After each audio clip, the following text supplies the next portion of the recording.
Serious. What's the scariest, freakiest thing you've seen while walking in the street at night? Please do like, share, and subscribe. It was around midnight. I was walking around my neighborhood park when I decided to sit on the slide and listen to some music for a bit. The whole park is surrounded by trees and bushes, which are all pitch black at that time at night. All of a sudden, I could hear some rustling in the bushes behind me. I quickly got up and had heard some deep, raspy voice say, "Hey kid, want a drink?" I wasn't prepared to drink with some stranger or let alone get fucking killed. I quickly started walking away while constantly looking over my shoulder. Needless to say, I'm taking a knife with me next time I go for a walk like that again. This was years ago, but during the bath salt zombies are eating people craze, my second child had just been born and a friend was over keeping me company. We were enjoying the night air when we saw someone, I still don't know who, walking oddly down the street. It was kind of like Walk Like an Egyptian, but much more intense and uncomposed. Immediate thoughts were preservation of my offspring, myself, and said friend. Friend agreed, and we prepared for zombie battle with shed tools and loaded firearms. Nothing ensued. I was actually riding my bike with my friends down the street. We saw what looks to be a dog. We don't mind it, but it was barking, and we looked back. It was nothing. It was just bushes that we hear like footsteps. We were thinking that we were going to get killed or something, and the thing started to make groans and weird snarls. We looked back. It was a human being walking on all fours. Then my dumbass friend, Jake, throws a rock at it, and it starts running all four. We could barely pedal ourselves away from it, and we got to Jake's house, and we told his mom, and she did not believe us, so we did not travel at night on the street ever again, or use a period.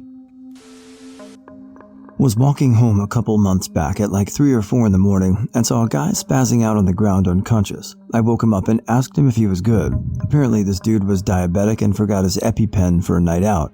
He was pretty damn drunk, so I could barely understand a word. After some back and forth, I convinced him to let me walk him to a 24-hour shop and get some food to bring up his blood sugar level. About 3/4 of the way there is to where my bike was, and he insists that he's good to walk the rest of the way. So I think fuck it and walk to my bike. When I got to my bike, I decided to circle back on my bike to make sure he was good. It was only going to be like 5 minutes out of the way. I found him passed out again about 10 meters from where I left him. This time, I make sure to bring him all the way and get him some food and left again. I can't help but think how many people must have passed him because he was on the ground for at least 30 minutes when I found him. We were going home from a movie night with my friend, and we still had 3 kilometers to get to the nearest bus stop. Now, before I say this, I want you all to know that we didn't have many black people here in Turkey, and there aren't many black people you can see while you're walking either. It's just that black folks are rare in this part of the world. With that being said, it was 2 a.m. and the road was dead silent. We were talking loudly in hopes of not to scare anyone. That was our mistake, for we suddenly heard a very loud whistle and a shriek which resembled a goddamn battle cry. We turned around to see 5 bulky, brolic, bare-chested black dudes running towards us, and the one we assumed who shrieked was running in front of their group. When I turned back, I saw my friend already started running, and he didn't even warn me. We were probably lucky to catch the last bus that day. I don't know what would have happened if they caught us. They were probably pulling a prank on us because I've never heard black people do any bad in this country. Nonetheless, I was scared shitless.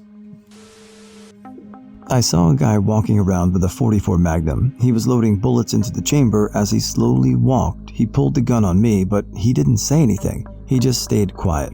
We stared at each other for about 5 minutes. Then he saw a car pull up so it can park and slowly started to walk towards the car and pulled his gun towards the car. The guy fled in his car, and after that, he continued slowly walking while checking the chamber of the revolver. He showed no emotion throughout the whole situation. It was one of the freakiest things I've ever seen at night.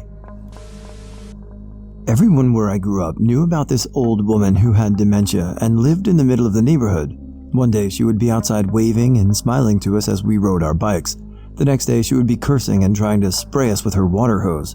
One night, I was riding my bike back to my house from a friend's place on the other side of the neighborhood. This woman runs out of her front door in her nightgown and starts chasing me down the road. It was so late at night, I thought I was being chased by a demon. She fell on the ground, so I felt bad and turned around to see if she was okay. She had sort of come back to reality by then, and I helped her home. Mental diseases are seriously scary. After I got older and moved away, I still wonder if she lives there by herself.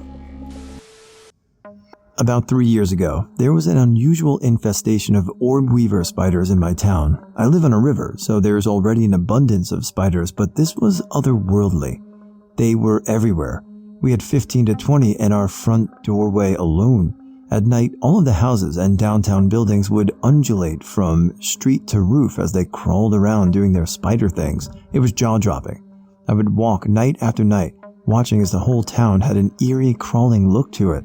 A few times, people would walk by as I was watching a particularly gruesome-looking mass of them and comment about how they've never seen anything like it. I'm not necessarily bothered by spiders. They aren't my favorite thing in nature. I do let them live and recognize their importance to the river ecosystem, but it was fucking nauseating seeing groups of them crawl together everywhere you looked. It hasn't happened since. The past few years have all had a normal level of arachnid activity. Me, a friend, and her older brother were walking on a street near a forest just a bit past dark. Suddenly they both stop and are looking toward the forest, mumbling something to each other. I heard my friend say, "Don't do it. I don't want to see anything there."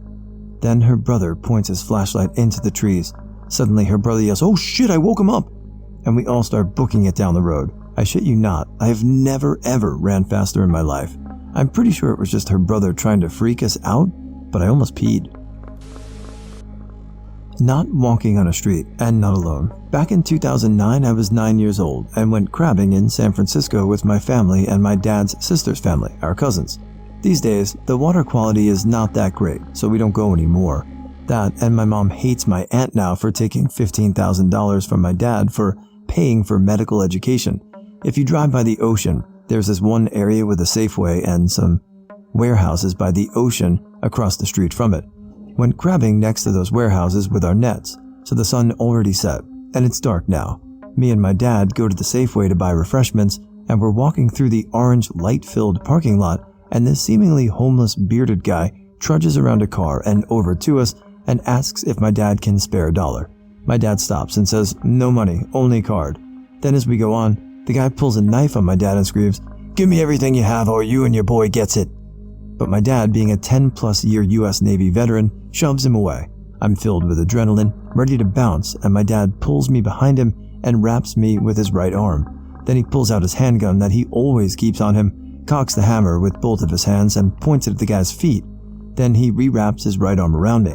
The guy freezes, lowers his knife, is like, "Whoa man, look, I'll just be right out of here now. No need to do anything stupid, I'm not gonna hurt your son." My dad, in his voice, when he's angry with me, huffs at the man. "You stop and stay from us. I don't want to see you again, ever." If you could hear emotions in people's voices, my dad's voice contains only extreme animosity towards this man, no hint of fear. The man goes on, "Okay man, I'll go now, please don't shoot me." And my dad says, "Go." He's gone in 10. We don't go to the Safeway and go back to check on our family and cousins. My dad doesn't say anything to anyone except my mom. She gets scared and asks me, "Are you okay? Are you hurt?" The only other skirmish that night was when my dad had to chase a skunk away with his flashlight. I've developed a paranoia of sorts of dark places, and I made a rule for myself: always look behind you. I did ask my dad why he didn't call the police. He told me, "Don't worry about it. You ask too much questions." I don't like guns, but I was glad he had it. I have a couple stories. 1. Me and my sister were walking home from 7-Eleven at like 11 to 12ish. Our house isn't too far, so it's usually a quick walk. We grabbed some snacks and started walking home. As we were walking in the road, we saw a black van drive toward us. I told my sister to move out of the way, and she did. As we kept walking, we noticed that the van was following us. As we started walking faster, the van stopped and turned off. We heard the door open and the guy get out. We booked it home and locked the door. I don't know who the guy was or what he wanted, but I didn't want to find out. 2. Not me, but my sister. We used to live in a crappy apartment complex which had a lot of crime and drugs.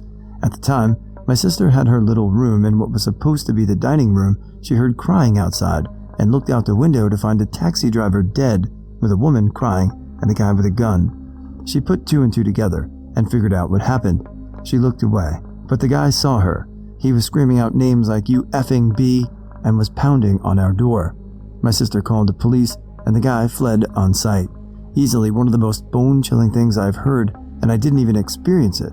On a bright note, my sister is okay, and nothing too drastic happened to us. So it was about 3 a.m., and here in Canada, we had 24/7 7-Elevens, not sure about you other folks, and I was pretty hungry since we didn't have much at home. This 7-Eleven was pretty ghetto. It was near the outskirts of the city, and it was closest to me. Anyways, I walk in and grab my shit and pay for it at the counter. Now I took a route that was along the main road, but pretty empty at night. A car would pass about every 10 to 20 minutes. About halfway home, then another 20 minutes to get home, a car comes zooming around the corner from behind. I was in a pretty lit up area, and the driver could see me. The car starts to slow down and eventually stop right beside me. It turns on its high beams for about 5 seconds, then cuts its lights all the way. I look behind and I'm like, well, fuck, is this how it ends? I ran as fast as I could around the corner, fastest I ever ran for my life. I take the turn and then run up the road into a back alley. It took about 20 seconds just to do it. I peek and see the car hit the throttle on the road I was just on. Thank God that scared the literal shit out of me. I didn't get its plate or anything, but I was glad I ran away from that bastard. I ran the rest of the way home. No way doing that shit again. Back when I was in college, was living in a dorm close to the classrooms and tended to hang out really late after the buildings closed in the computer lab because I had special permission. See, we had an inter-campus server, but I couldn't use it at my dorm because I had older software on my computer. I had a shit ton of lab work to do, so I'd be there till midnight a lot. So, one night, I'm on my way back to the dorm, which was about a quarter of a mile away, and I kept hearing footsteps. I have super acute hearing, but this area of the campus is really open and echoes a lot, so I couldn't tell where it was coming from. If someone was following me, I should have been able to see them. I was freaked out. So I went into the art building, which was just before the pedestrian bridge. I knew the painting students propped open a back door and were there until 2 to 3 a.m. So I went in and hung out until someone walked me home. There were police on the pedestrian bridge when we left an hour or so later. A girl had gotten mugged and beaten up.